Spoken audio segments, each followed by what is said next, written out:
Oh man, happy after the 4th. Man, tragedies in Texas. Oh my gosh, man. Epic flooding. Second guessing, 82 people dead, including 27 children and campers. And that's really crazy. You know, the first thing that kind of alerted me to dangerous campgrounds is one time when I was first getting into camping, I saw a video of all these RVs floating down the river, people drowning in them. And ever since then, I've always done like this, thing.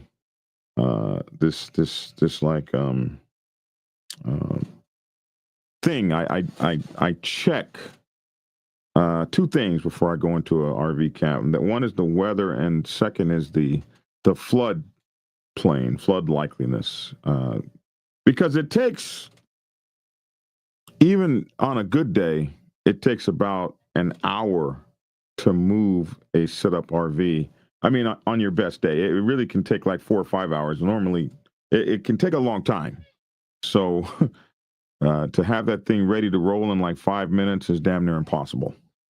So, I mean, I'm sure there's some people that can do it. At 62, I'm not the one. So you want to know where you're pulling that RV into. It is absolutely crazy. They've got RVs that are tipped over, and all these children that were. So we'll take a look at that briefly today. I want to read this.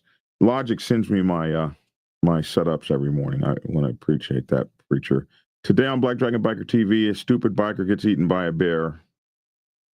Yeah, you read it right.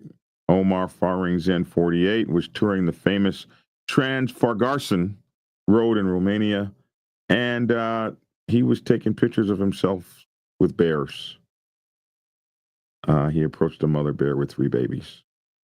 We'll talk about it. JustGKue. So, which reminded me of JustGKue's ride in Alaska. I saw a video of him a couple of days, sometime this weekend, crying. And I was like, what the hell's wrong with him? And he was crying because he had survived his trip to Alaska. And we'll talk about that and with the bears and everything. It reminded me of that trip watching that other guy. So, yeah, we want to look in on him. 28 Mongols were arrested, as you guys know, right before the weekend. They got to spend their 4th of July in jail. You might wonder how they were caught. We'll talk about that. Like I said, the horrible flooding in Texas. And, oh, yeah, there was one more thing. This, for you guys that wear those fake-ass biker helmets, those cool baseball cap-looking helmets, a company got run out of business, man. Run out of business. That's what that. Oh, speaking of which, this weekend I drove out to Coleman, Alabama, out in, oh my God, the back roads and stuff I took to get to Mike Ball's house.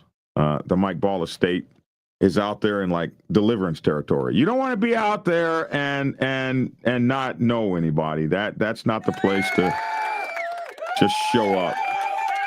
You need to come out there by invite only. But we had a great time for the 4th of July. Okay, we're going to be right back right after this brief introduction. Thank you guys for tuning in for so long. Hey, man, crazy biker, stupid biker gets himself eaten by a bear. And this is important that you guys learn from this lesson. The wilderness is not always safe. Black Dragon Biker News. He's on YouTube. Black Dragon Biker News. Get yourself educated by his books, then you'll learn how to move. Black Dragon Biker News. He covers it all. So click on the screen, hit subscribe to get updated Biker News with MC Protocol. A lot of phonies popped up when this YouTube Biker News craze came about, but the man on this channel is the first to do it and the only one that never sold out. His name's Black Dragon. Started in the 80s. He repping Uncle Sam. They traded that uniform for the best from the Mighty Black Sabbath. Not the band, I'm talking about the Mighty Black Sabbath. MC, where he paid his dues and he earned his stripes. From prospect all the way up to national peace. All the copycat creators and the content skills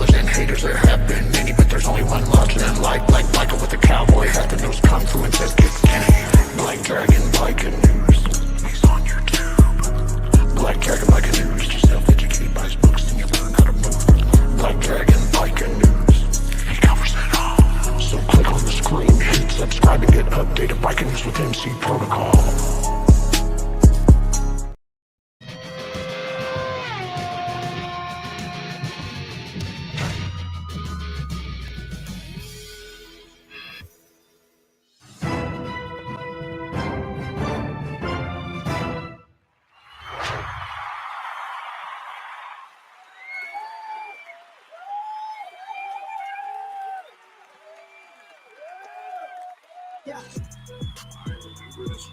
Well, alrighty then. Alrighty then. Hey, it's your boy Black Dragon out here in the ATL, Hotlanta, and it's hot as hell. I promise you it's hot. With my co-hosts, Mr. Lavish T. Williams, running for candidate, District 2. That's right. That's right. What's happening? What's up, everybody? Is it still loud? Because I got to turn all the way down. Is it still loud? I can't hear it. Okay, good. Running for candidate 2, Lavish T. Williams. Get it, man. Motorcycle clubs. Candidate District 2, rather. What's up, man? What's up, Logic? And we have our man Logic, our only show with our own real live preacher. I thought he was going to forget about me. Okay, now we're in. What's up, man? What's happening? What's going on? Do y'all have a happy 4th? Everybody have a good 4th? Man, I had a chill 4th, man. I just really chilled, man, and relaxed. It was a day. Well, if you're in Southern Texas, it wasn't so great, man. The stuff going down there, we will get to it shortly, but my gosh, I feel guilty. I was having such a great time hanging out at Mike Ball's place out there in Coleman, Alabama, man. It was so much fun and having a good time, and other people were going through hell in the world. It was horrible. Just horrible. You have to be thankful for what you get out here in the world. What's up, Sven, over there in Germany? I appreciate you, man. All right, here we go. Ill-fated picture haunting final selfie of a tragic biker tourist mauled to death by a brown bear after taking smiling pictures and videos with it. There's the bear right there. Here's your man, Omar. His name, he's a motorcyclist. His name was Omar Farang Zin, 48 years old, was on holiday in Romania when he unwisely approached a bear with 3 cubs. Here's a picture of him with a different bear. He was taking pictures with these bears. And listen, I grew up in a place called Lawton, Oklahoma. And we had the Wichita Mountain Wildlife Preserve there. And in the Wichita Mountain Wildlife Preserve is the tallest mountain in Oklahoma called Mount Scott? Yeah, Mount Scott. Geronimo was supposedly rode his horse off of Mount Scott, running away from the cavalry. And in Oklahoma, whenever we jump off of something, we always say, Geronimo! You guys ever do that? Say Geronimo when you jump off of something? You didn't do that? No? Well, anyway. There they have these bison. Wild, ranging bison. And you always had these soldiers from Fort Sill, and every year 2 or 3 would get killed because they felt like they needed to go mess with the real live, operating, functioning wild bison. And I can always remember as a kid learning that you don't mess with these things. This is not cute. This is not a cute little circus bear here. That's the real deal right there. That is the real mofo right there. I mean, about 200 pounds of all bear right there. Look at that. That you don't go pet those. You don't take pictures with them. You don't take selfies with them. You leave them the hell alone.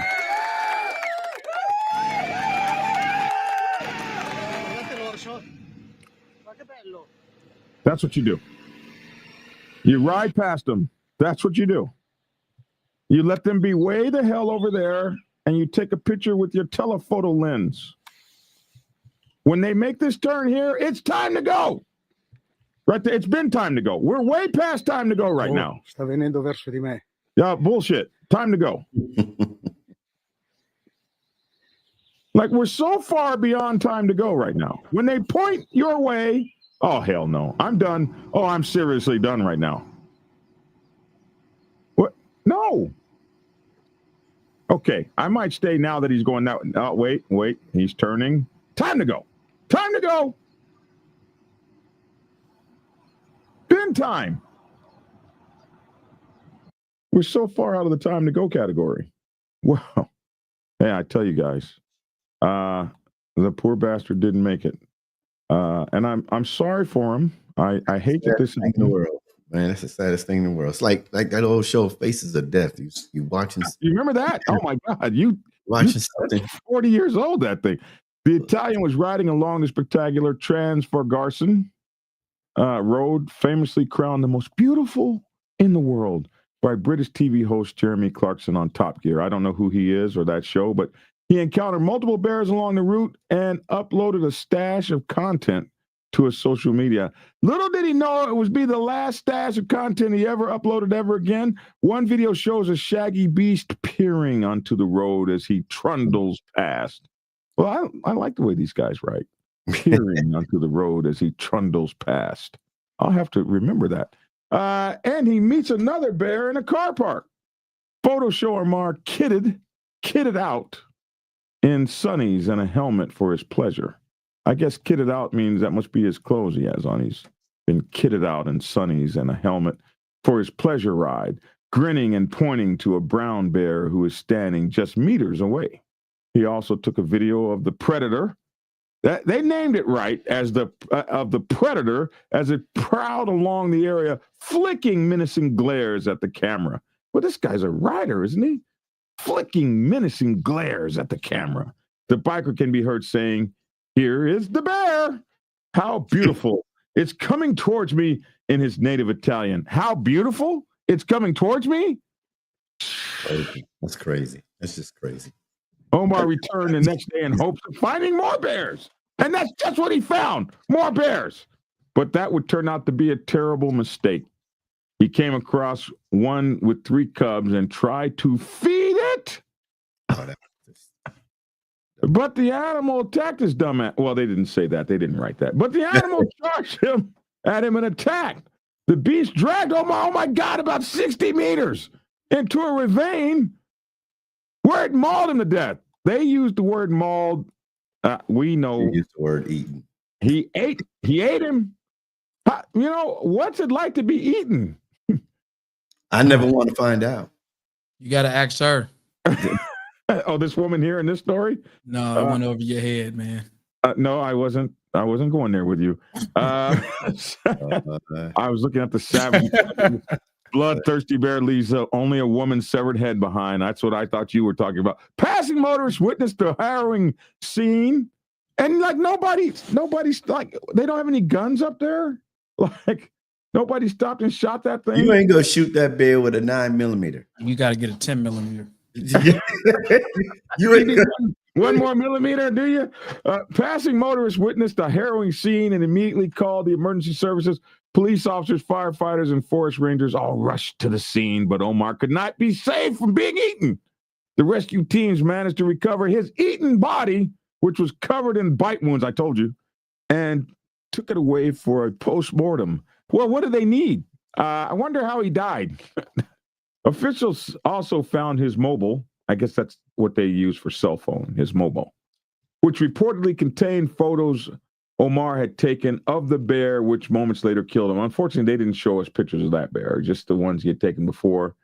Armar Chirulu, director of the Forest Authority, told Romanian newspaper Can he got off his motorbike and offered some food to the bear.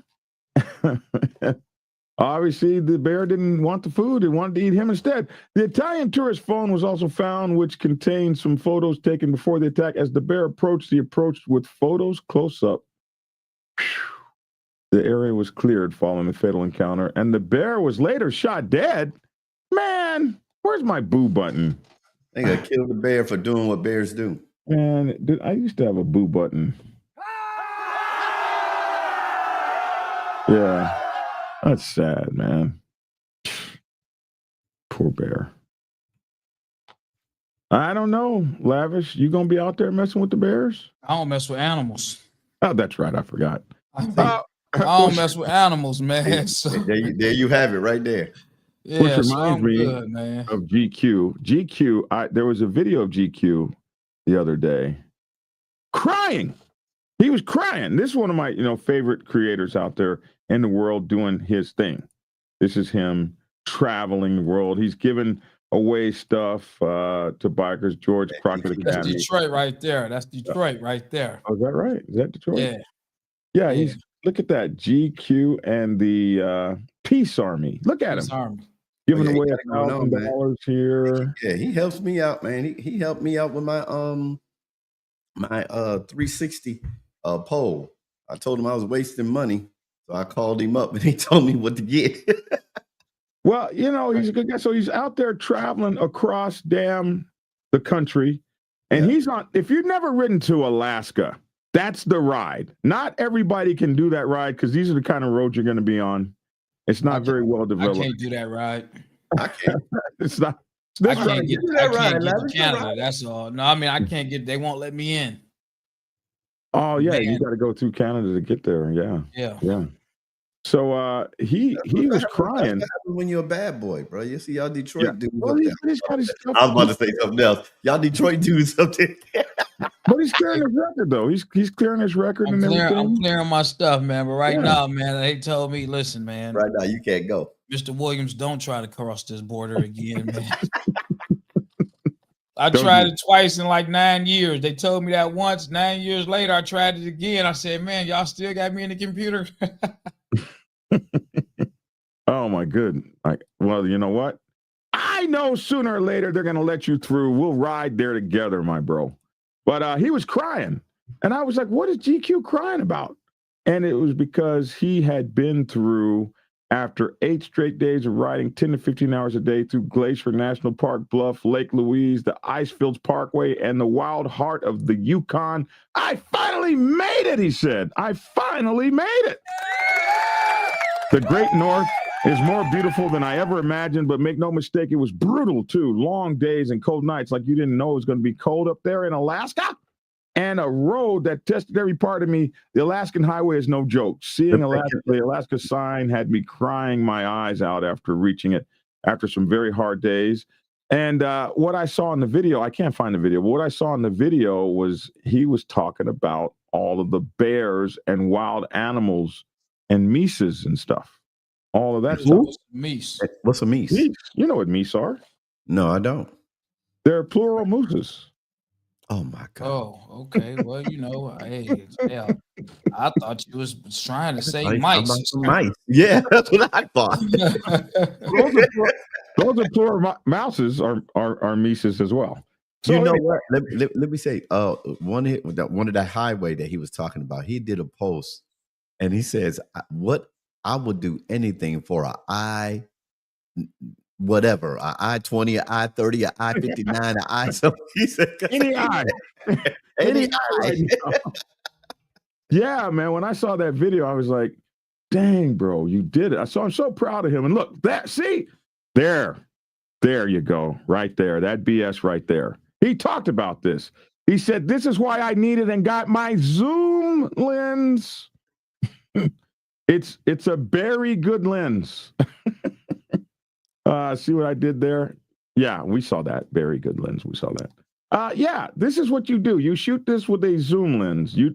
300 millimeter zoom lens. That means it's far off. Yeah, 300 millimeters at least away. Yeah, exactly.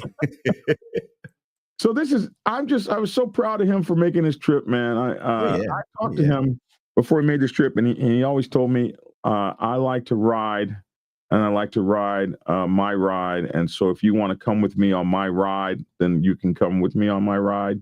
But I ain't fixing to nobody's fixing to deter me. Like, when 100 people say they're going and only 10 people make it. Yeah, right. That thing. So he's out there. He made it. Congratulations, man. That's my man, GQ. Look at him. That's my man right there. If you wait, here it is right here. If you wait for others to go, you'll never leave. He told me something very much like that. Yeah. So there he is. on his Alaska run. This is when he was getting ready to go for it. He's made it to Alaska, and I guess he must be on his way back now. Very proud of you. I think he made it back. Oh, has he made it back now? I believe so. Yeah. Very, very proud of you. And I'm glad you didn't get by the Bears. Now, look at this dumb SHIT here. For you folks that wear these stupid ass helmets, those novelty helmets. Yeah. Right. Don't tell me you got one.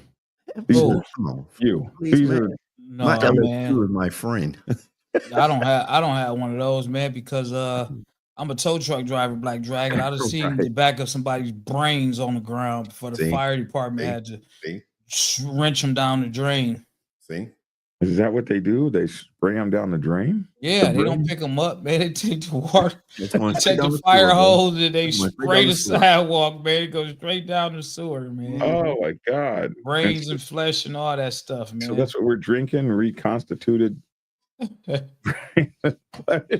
after they, no water is fresh unless you're getting it out the sky.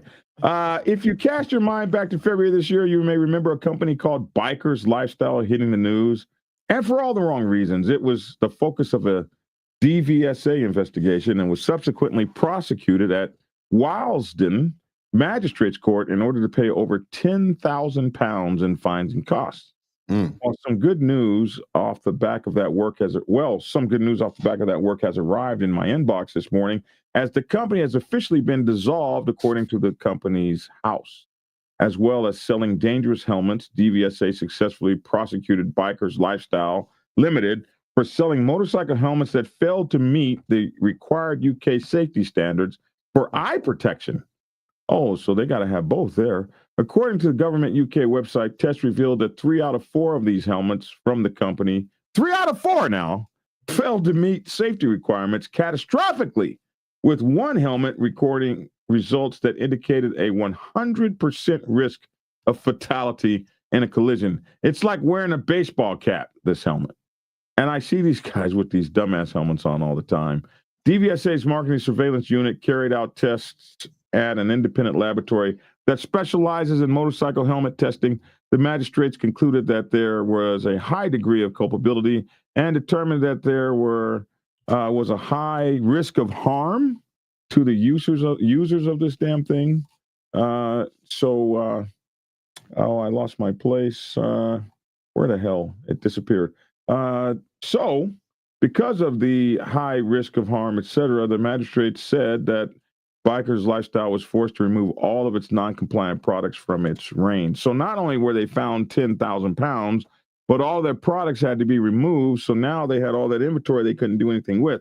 While the Biker Lifestyle website is still alive, as far as we can see, every single product listed on it shows the word sold out alongside the listing, which hopefully means that they have been scrapped and recycled.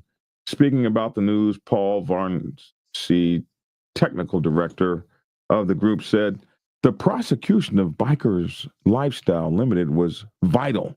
Given the serious nature of its conduct, it's unclear whether the financial burden of the fine, legal costs, and customer reimbursements led to the company's dissolution. Yeah, I think that's probably what it was.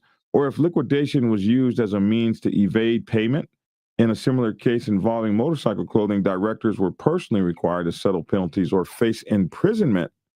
Oh, that's what they can do over there. They can put you in jail if you can't pay your stuff. It remains to be seen whether the director in this case will be recalled to court to pay up or face custodial consequences, which means jail. There is a growing problem of rogue traders selling unsafe products via social media. Trading standards have intervened in some cases, ordering recalls of garments falsely claiming CE certification, which is like our DOT certification, offering ineffective impact protectors, or marketing hoodies as containing Kevlar when they did not. However, consumers must also remain vigilant.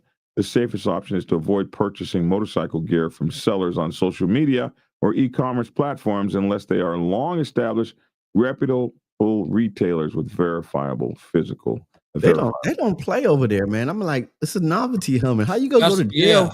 Yeah, that's what I was gonna say, man. Because it says it on there that this is not DOT approved. Right. This is novelty helmet. Now, how they choose to wear the helmet is up to them and how they do it. Right. You know what I'm saying? So I'm kind of shocked and surprised to even, see something like that even happens because it's novelty. Right. Not in the UK, my bros, not in the UK. You mess around and say, oh man, I'm just playing around. Yeah, you're going to jail for playing around. Yeah, that's right. That's right. And it should be that way. Nobody should be able to sell those damn things. I mean, you should be able to buy what you want, man. Because if you got states like Texas that does not have a helmet law, Michigan don't have a helmet law. Ohio don't have a helmet law. Yeah, so people wear those novelty helmets. How they gonna go to jail if you don't have a helmet law? Texas, Oklahoma, Arkansas, none of those places do you have to wear a helmet. You have to until you get 18. I got a question. Some of them is 21. Some of them endorsed. Right? I mean, they got these small stipulations, but the point is, you don't have to helmet. You don't have to have a helmet on the ride. I got a question for y'all intelligent people. All right. Okay. Texas is getting ready to pass or enforce the back seatbelt law. So anybody in the back seat, if you don't have your back seat belt on, the driver can get a ticket for people in the back seat. Okay, here's the thing. It says logic. Texas does have a helmet law. Probably what, for younger people? Yeah, for younger people. Oh, okay. Yeah, you got to be a certain age. You got to have a motorcycle endorsement. But here's my thing. If we got a seatbelt law and now we're going to enforce a seatbelt law for the back seat, does that seem ironic that there's no helmet law? Yeah, interesting. Yeah, I mean, because I got a ticket. I got a ticket for being in the passenger seat with no seatbelt on. Not the driver. Really? Yeah. I'm talking the back seat though. So I don't know if the back seat, I think maybe if you're in the car in general, if no seatbelt on in the car, I don't think they really care if it's in the front or the back, but I'm not too sure, what the law was before as far as being in the back seat without a seatbelt on. Yeah, man, I don't know. This is Mike Ball's beautiful girlfriend, Naomi. He outdid himself with this one. Dang, yeah. Mike Ball, that's Mike Ball there. Mike Ball's doing shucks, that's what you're doing, Mike Ball. Yeah, Mike Ball's doing it like that. Okay. Yeah, he's out there. I see you, Mike Ball. Yeah, he's out there. He's doing his thing, Mike. Man, I went to Mike Ball's estate this weekend, his parents' estate, and it's just absolutely spectacular, man. On a 13-acre lake, private lake with 3,500 fish in that sucker that they put in there themselves. They just go out and cast a line in the water, man. They just go cast a line. Did you fish? I don't know how to bait the hook. You don't know how to bait a hook? Are you serious? I don't know how to bait the hook. Oh, shit. Wait. Don't. You know what? I'm laughing at you, Dragon. I'm laughing at you, but I'm laughing with you because people. We grew up fishing. My problem is not baiting. My problem was not baiting the hook. My problem was not baiting the hook. My problem was getting the fish off the hook when I caught the fish. Why? What was the problem with it? I wasn't sticking my hand in the mouth of that fish to get that hook out of that fish. We didn't have the tools they have now back then. Okay. Man, yeah, what do you mean that? What do you mean the tool, man? I grab that fish. They got a thing you can clip. Listen, this is what I'm saying, man. When I go fishing and I get them largemouth bass or them bass or even the cat, well, except for the catfish, depending on how much they done took on my hook, I just grab a fish and I just get up in there and yank the hook out with my hand. That's what I'm not doing. He's not hearing me. And then if it gets a little too deep in there, I got a needle. I got some needle nose pliers. I get down there, I pop it off. But I ain't got time to go looking for tools, man. After I feel a bite and I hit that reel and I bring them in, I ain't got time to go bring me a tool. Grab that fish like a real man. Listen, I grew up fishing on the banks of the lakes of Oklahoma. Somebody baited your hooks? No, I was in 4-H. I did it as a kid. Man, I can Lake Overholser and all these cool lakes that I grew up fishing on. But somewhere right before I went in the Navy, I stopped fishing. I haven't fished in 30, 40 years. Because you were the fish. Yeah, I was the fish. No, man, Well, I like fishing now. man. I've lost it. I don't know how to fish now. Yeah, no, I like fishing. I just thought maybe This is on my way to Mike Ball's house. What in the name of back-ass, country-ass roads in rural-ass Alabama has Mike Ball got me coming to, Peter?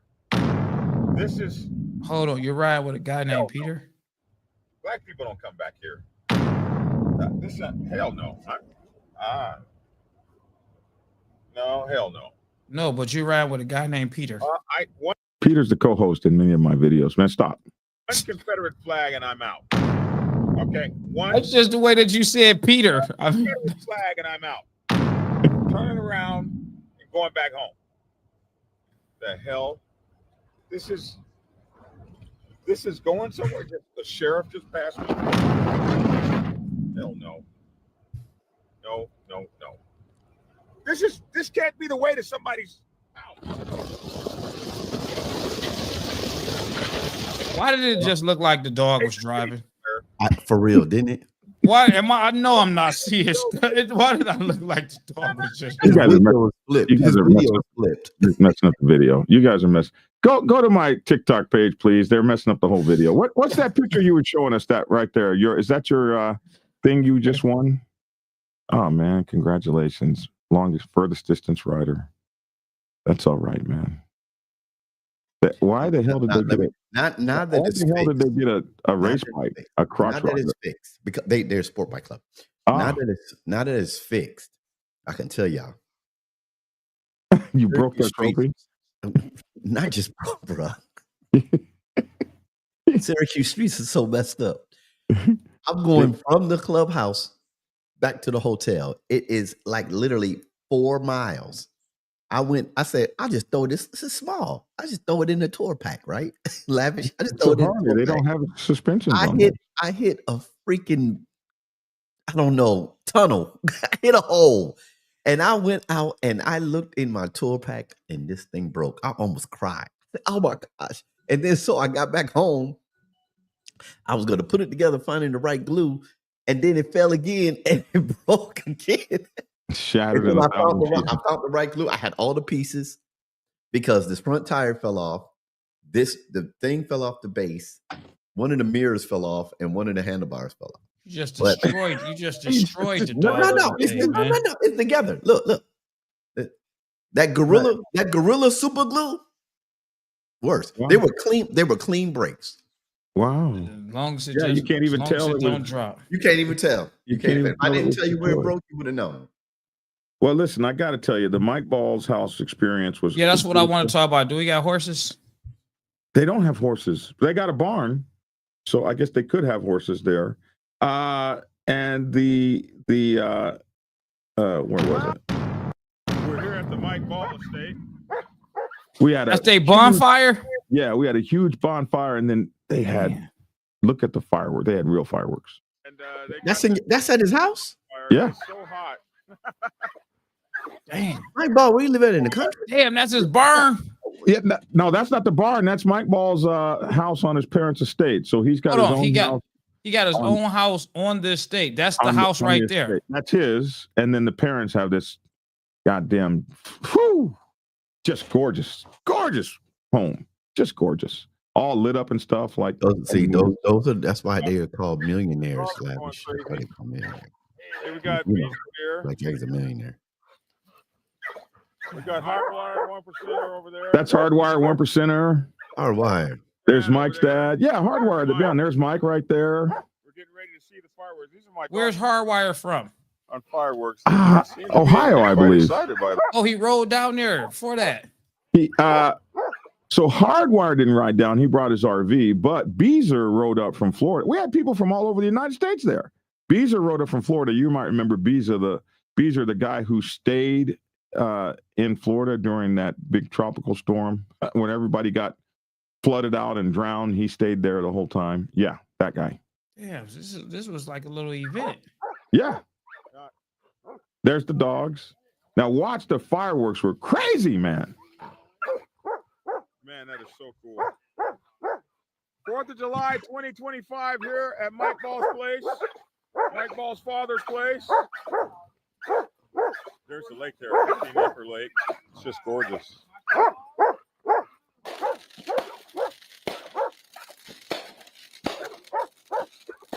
We had like a 30-minute fireworks show. 25, 30 minutes. Crazy. So is that lake a man-made lake or a freshwater? I don't know. I don't know. I don't know if it's man-made or freshwater. I don't know. I didn't ask. Or let me rephrase that. Well, I guess it would be a freshwater. Does it have filters on? Does the lake have filters? I think that he did put a filter on that lake, or some kind of it was some kind of a spray thing that sprayed up in the air. I think I remember him telling me he did that. Anyway, we had a great time. Going there was crazy. Nothing but back roads, man. Way out there in the country for real. But it was a blast, man. I had the greatest time. His girlfriend, such a wonderful host. His family, such wonderful people. They treated me just like royalty. Thank you guys so much for a wonderful weekend down over there at Mike Ball's place. California folks, they moved out here to the south from California. So I hope they're looks like they have matriculated well. Over here now, you guys know that Polk County Sheriff's Office and Lakeland Police assisted in the motorcycle gang arrests or motorcycle club arrests of the Mongols. The Polk County Sheriff's Office and Lakeland Police Department helped in arresting 28 members of the Mongols motorcycle club linked to a gas station shooting in New Smyrna Beach, authorities said. They call it the motorcycle gang. In the article, the gang members were taken into custody on July 2nd in a joint operation between the Volusia Sheriff's Office, the Federal Bureau of Investigation, the 7th Judicial Circuit State's Attorney's Office, the Polk County Sheriff's Office, and Lakeland Police Department assisted with the operations, officials said. Search warrants executed at 2 homes in the county. In addition, arrest warrants have been issued. You guys may wonder how they found out all of this stuff about who was implicated. And so if you remember the story, the Mongols showed up at a gas station where there were these warlocks, surrounded them, beat them up, allegedly. And allegedly, 1 or 2 guys were even shot. The warlocks did not press any charges, true to the 1% code.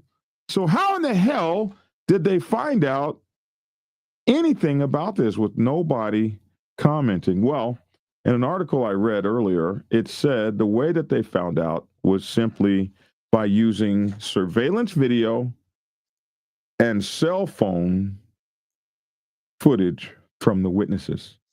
That's how they found them. And they said that they went through every frame, and it took them about 3 months to do it.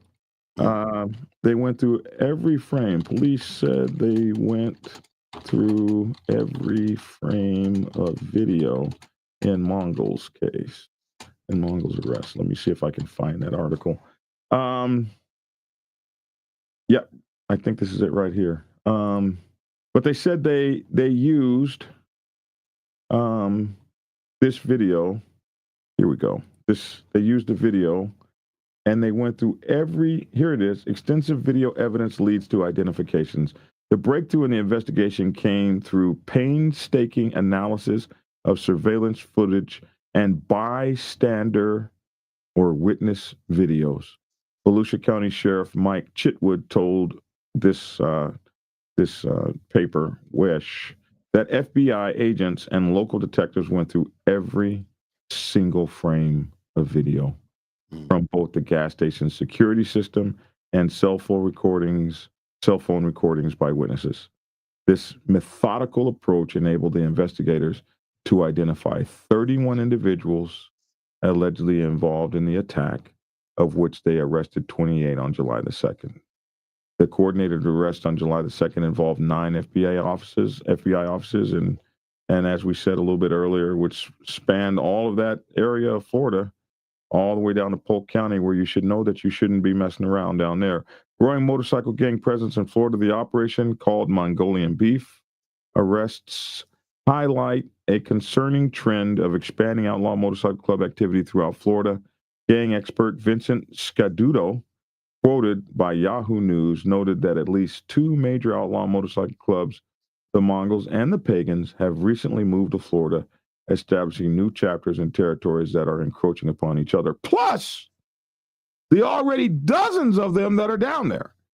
Being a 99%er, Florida was absolutely the toughest place I ever had in establishing the 3 chapters that I established down there in Jackson, Orlando, and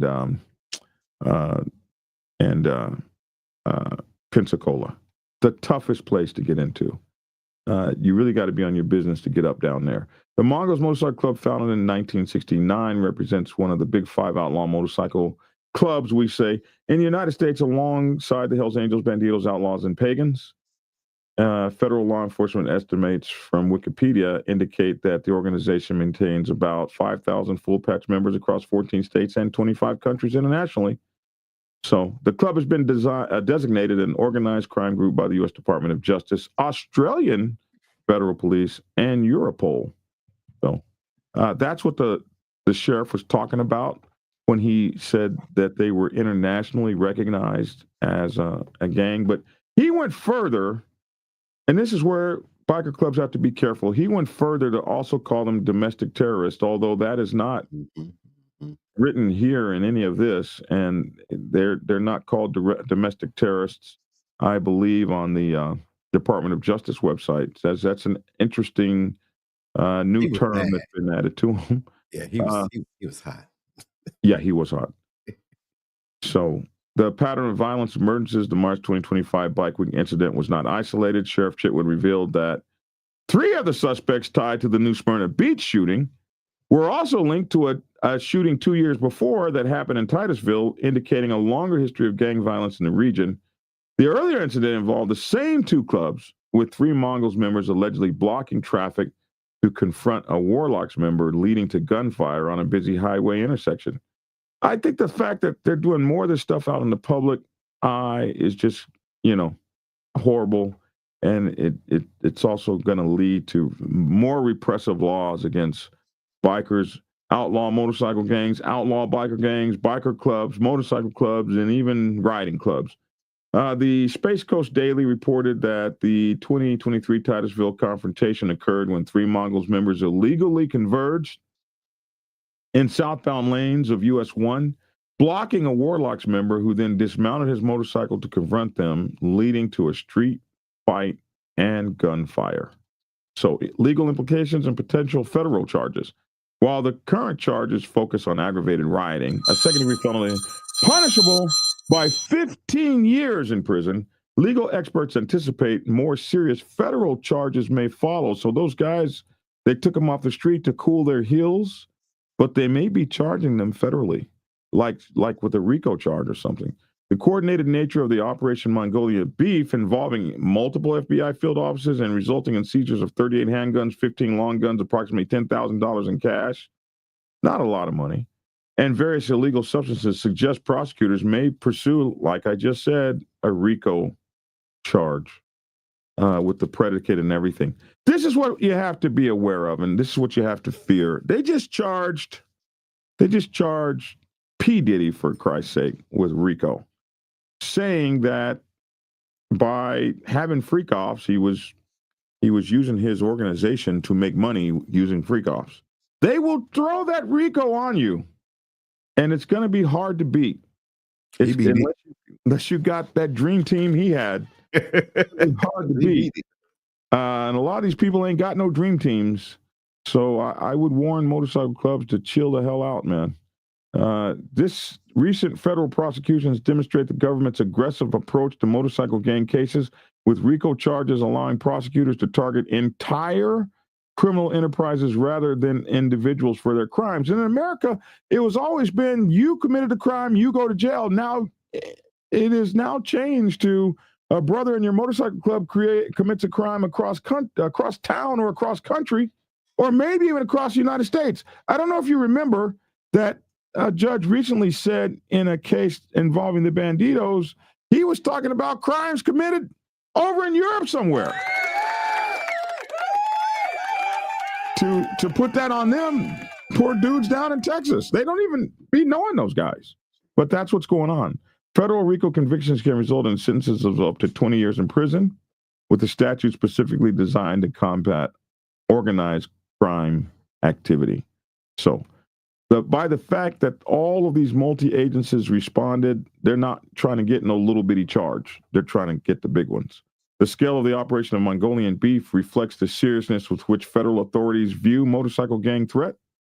The motorcycle gang threat. FBI Jacksonville special agent in charge, Jason Carley, stated to the FBI, Operation Mongolian Beef is just one example of how the FBI brings our full force of investigative capabilities to assist our law enforcement partners and protect our communities. You guys better watch the hell out. They ain't playing. The operation involved coordination between federal, state, and local agencies, including the FBI, Safe Streets Task Force, U.S. Marshals, Homeland Security investigations, and sheriff's offices from Brevard, Broward, Collier, Escambia, Hillsborough, Miami-Dade, Orange, Osceola, I hope that's how you say that, Palm Beach, and Polk counties. That's who all was involved. And NBC Miami reported that the Drug Enforcement, the DEA, and Department of Homeland Security also participated in this effort. Jesus. I wonder where they got the name from. Huh? I don't know. I'm just feeling some kind of way about the name. Also, Mongolian beef. They got jokes. Bike Week violence statistics and trends. So now they're talking about the Bike Week. The March incident occurred during what has become an increasingly problematic period for law enforcement in Florida. Read getting rid of Bike Week here. Okay. Wow. Read getting rid of Bike Week. Read like they got rid of Hollister. You ain't getting rid of Bike Week. Read how they got rid of the New Mexico bike rally. Bike Week too big. Yeah. Bike Week's too big. Well, just listen to this. In Florida, that's too big. Listen to these talking points. Increasingly problematic period for law enforcement in Florida. So what'll happen is those folks won't be able to get insurance and stuff like that. That's how they'll get rid of it. Reported that Bike Week 2025 concluded with 4 deadly crashes. Here are the 4 deadly crashes. Look at that. I remember covering this story. Bike Week concluded with 4 deadly crashes. So it concluded with 4 deadly crashes, including 2 motorcyclist fatalities, while authorities conducted hundreds of traffic stops responding to over 100 crashes. The Flagler County Sheriff's Office made 323 traffic stops during the multi-day enforcement operations. So they're starting to say that we're starting to see violence in statistics.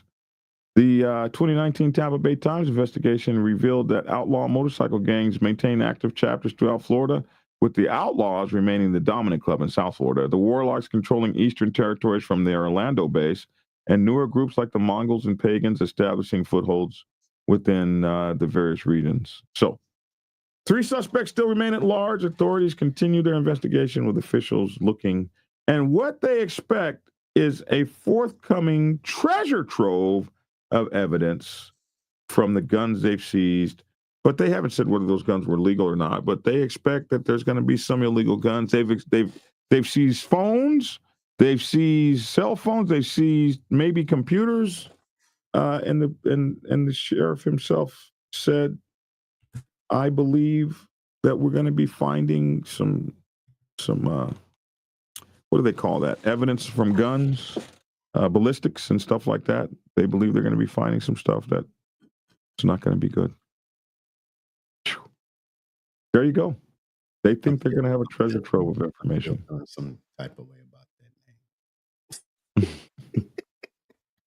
Here we have a man looks out at the flooding caused by flash flooding in Guadalupe River in Kerrville, Texas on Saturday. In the early hours of Friday, flood swept across Texas Hill Country, they call it. The Guadalupe River rose 26 feet in 45 minutes. They say that this one... I've been down the Guadalupe River at one point on an hold on, Black Dragon. I just got this call, man. I got to get up out of here, man. I got to jump in the truck. All right, man. Don't brother. Don't get hurt out there, man. I will try not to. Y'all take care. Be safe. All right. Take care. Bye-bye.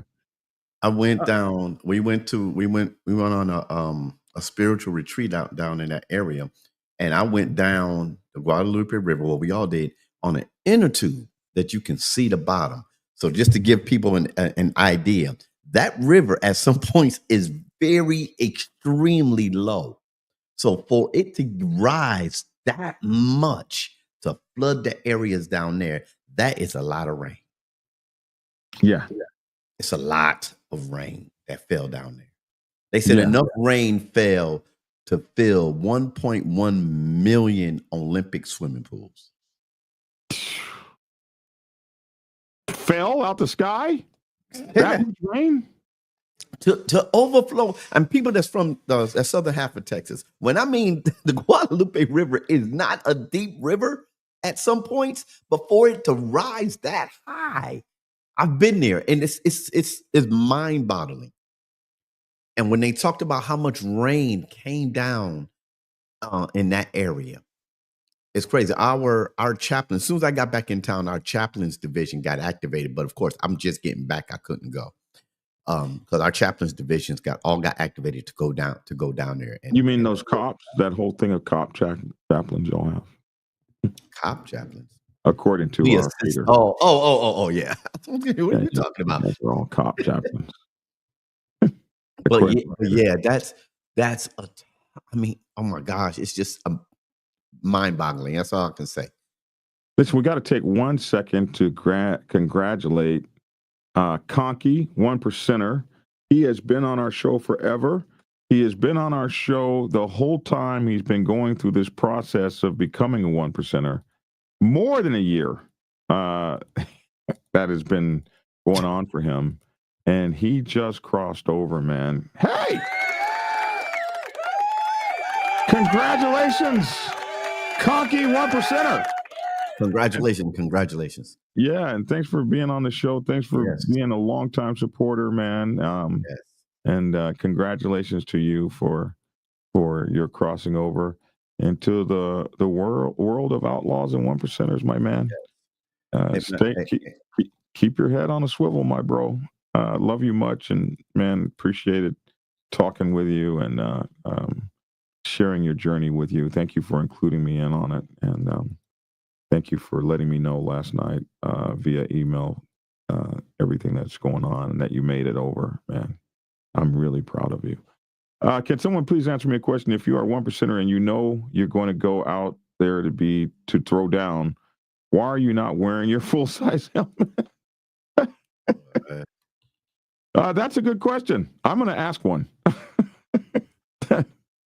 Jason said they've already made Daytona Bike Week unsafe and uncomfortable on Main Street. So there you go. Just the right no. Sprite is back. Hey, what's up, Sprite? We see you. What's up? Gary made a joke. What did Gary say? He says, right after he said, "Logic, does that mean you're a black man that can swim?" Let me tell y'all something. I'm from New York, upstate New York. Y'all can't swim. You had to learn how to swim. That was part. If you did not know how to swim, you could not graduate out of high school. Oh, okay. Well, when I was the country's not like that. None of the brothers from New York City could swim at all. Right. I'm talking upstate. Everybody had a swimming pool. Every school had at least two. Well, at least one. Ours had two: an outdoor pool and an indoor pool. Because we get snow. You go to swim in the wintertime. You go to swim. You had it mandatory reading, writing, arithmetic, and swimming. If you fail swimming in upstate, you're going to go to summer school for swimming. Well, that's interesting because when I went to boot camp, you got to be able to tread water for 5 minutes in the Navy. Back then when I went, and with the poor brothers that was from New York, all the big cities, they'd be at the pool's edge crying and shit. But unfortunately, I grew up in Oklahoma where you learn how to swim. But anyway, in early hours, the Friday flood swept across Texas Hill Country. The river rose 26 feet in 45 minutes. At least 67 people were killed. We know 82 now, with 59 confirmed deaths. Frantic search efforts continue for 11 girls. We know that now there were 27 campers killed, including these girls at this Camp Mystic who remain missing. They say they can't get to bodies. The trees are so deep. It's just horrible. As well as other missing individuals, officials added that more than 850 people have been rescued. Oh, my God. Including over 100 airlifted from the region. One guy rescued, I believe, 185 people himself. An Air Force rescue swimmer or one of these rescue swimmers. And, rescue swimmers have the best training on earth. On Friday, when asked why the summer camps in the area were not evacuated, Kirk County Judge Rob Kelly said, I can't answer that. I don't know. But hey, let's not do warnings. Let's not do the Monday morning quarterbacking right now. Let's go find the people that are gone, he said.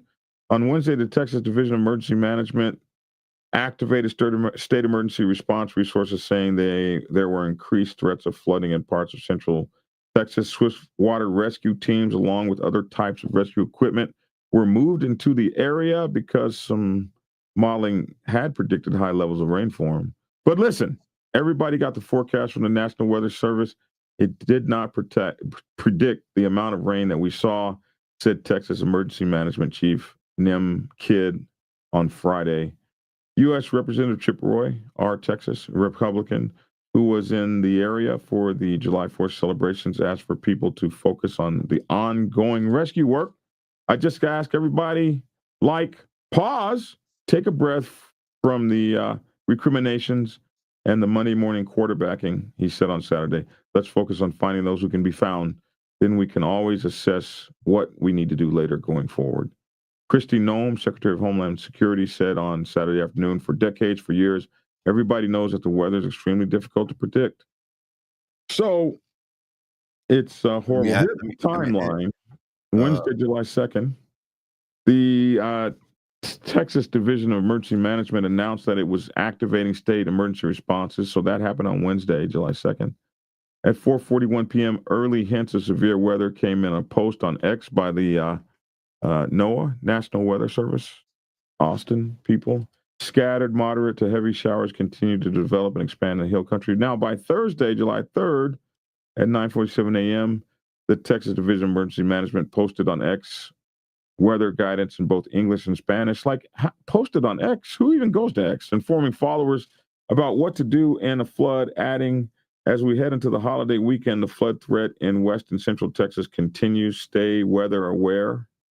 At some point in the morning, Lieutenant Governor Dan Patrick later said at a press conference, the TDEM Region 6 Assistant Chief has personally contacted the judges and mayors in that area and notified them all of potential flooding.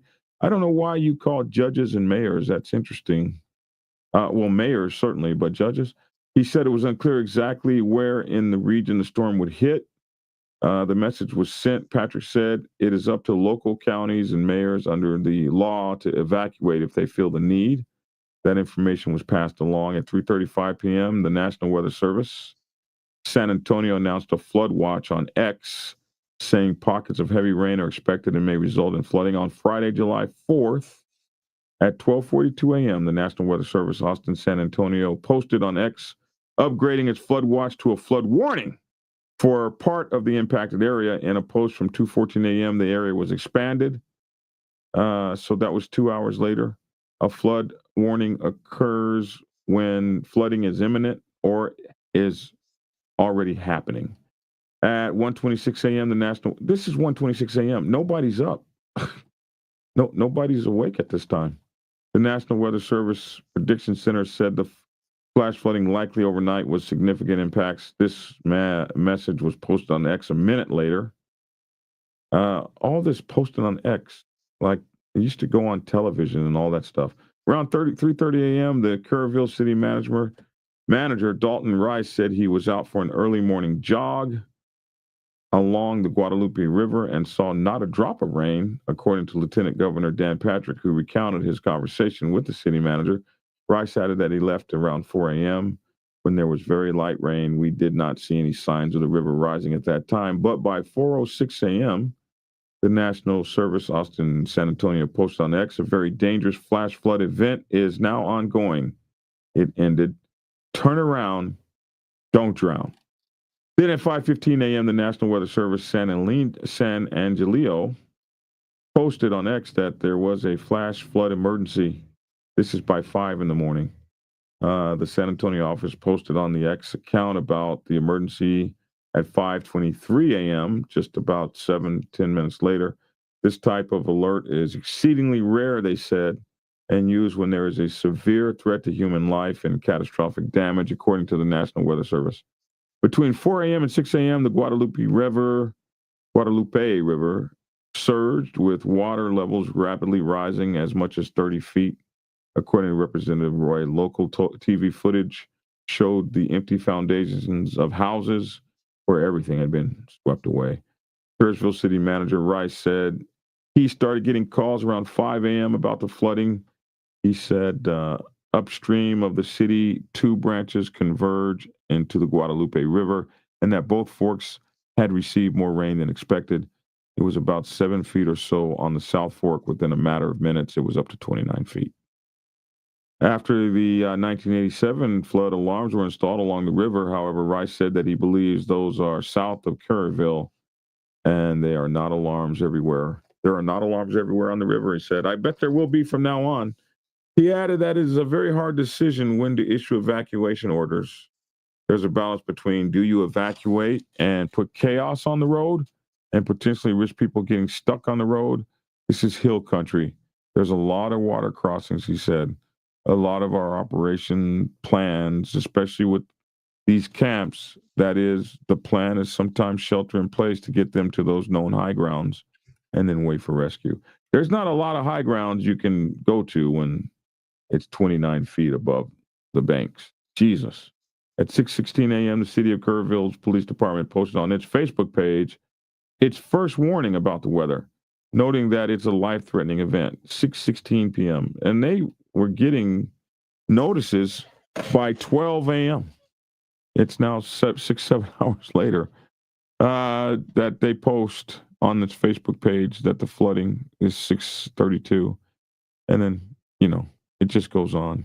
It just goes on.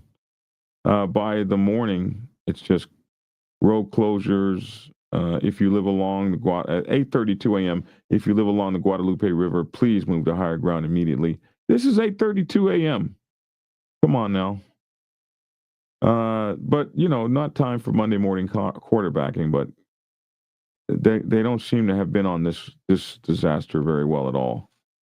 In the wake of firing all the people who would normally be doing this kind of information, the Texas Emergency Management Chief said the boats and other equipment that were pre-positioned started responding immediately, and they had to conduct 850 rescues. They were out there doing their thing, but he said they responded immediately, although he did not specify at what time. Those were put immediately to use as soon as the rain fell and the 911 calls started coming in. They were already here. Speaking on Friday, Lieutenant Governor Patrick said there were 14 helicopters, 12 drones, 9 rescue teams, as well as swimmers in the water rescuing adults, children out of trees. He said there were 400 to 500 people on the ground helping with the rescue effort. So this is crazy. That's what they got going on. Absolutely a nightmare. A nightmare. All right. As we're getting ready to get out of here, I want to bring attention to this young man who was hit and run. This is his GoFundMe. I am placing this GoFundMe right now into this box where you guys can see it. And also, it'll be in the description box.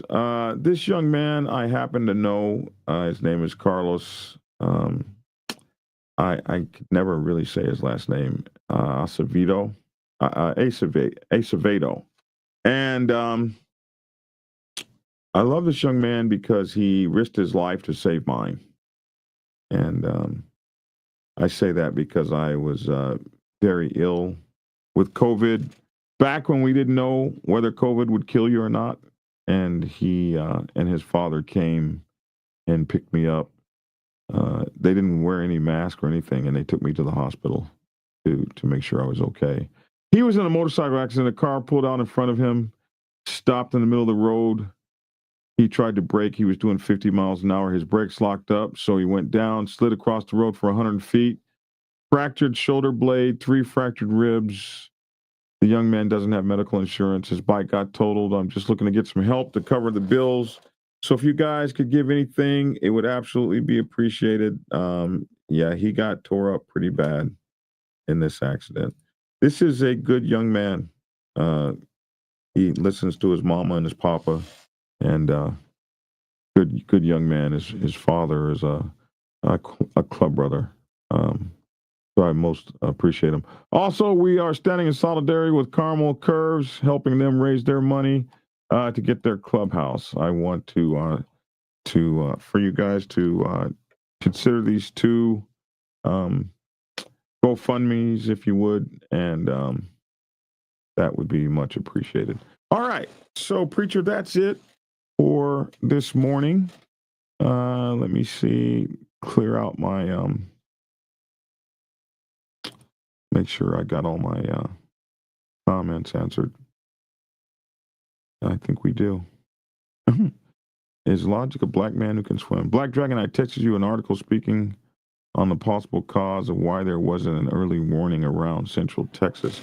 Well, we'll get on that tomorrow as we are out of time today. It'd be interesting to see. Now the real work begins. Now that you got your full 1% patch, congratulations, says Biker News Canada to Conky. And Biker News Canada knows he's a retired 1%er from one of the oldest 1%er clubs in the country. So, yeah. Do you know how close this is to Gonzales, Texas? And it's about 137 miles. And will it have any impact on the upcoming National Bikers Roundup? I don't know that answer. Well, we're still getting rain. And Gonzales actually sits more south than Kerrville.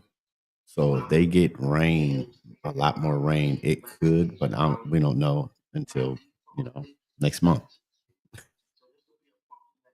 SSW says, Noah, is spread so thin everywhere, it's ridiculous. Blessings to them. There are people who are working for nothing because they know how important their job is. Well, everybody predicted this, that if you fire all them folks over there, you don't have anybody to warn you about this kind of stuff coming up. Not to say that that's what this is, because it could have been the kind of flood nobody could have predicted. But we do know that the predictors, we don't have as many as we did. Why didn't they turn on the tornado sirens to at least get the people out? So, Jason, there's not, as we found, there are not sirens everywhere. Like if you grew up like I did in Oklahoma, there's sirens everywhere. But there's not sirens everywhere, every place. Trump even tried to blame Biden, everyone passing the buck.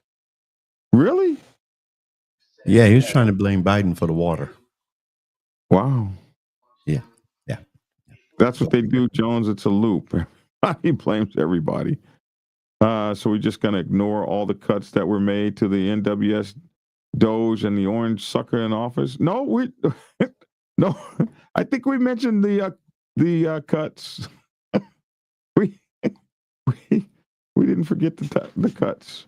It's reassuring for me to know that Democrat or Republican, that the president can now control the weather. Get the F out of here. No president is God. No, you can't control the weather. You can just control the people predicting the weather. That's about it. Okay.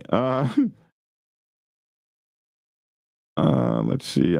My producer's talking to me. Okay. All right. That's it. Oh, okay. Logic is in the meeting, huh? That's what my. Okay. There we are. All right. I think that's it, man. What am I hitting the wrong buttons? I think that's it. Are we ready? Yeah, we're ready. Hey, make sure to hit the like button, share, and subscribe. Please hit the like button, share, and subscribe. Support the channel. Make sure to get your membership. We do need your memberships. If you guys like this kind of information, most of our information, most of our stories are demonetized. So help the channel. Get a subscription. Get the cheapest one we got, but get one. We would absolutely appreciate it. All right, we're getting ready to get up out of here, man. And here we go. I remember this one kid. Hey, what's up, everyone? It's your boy Logic back in the studio. Glad to be back.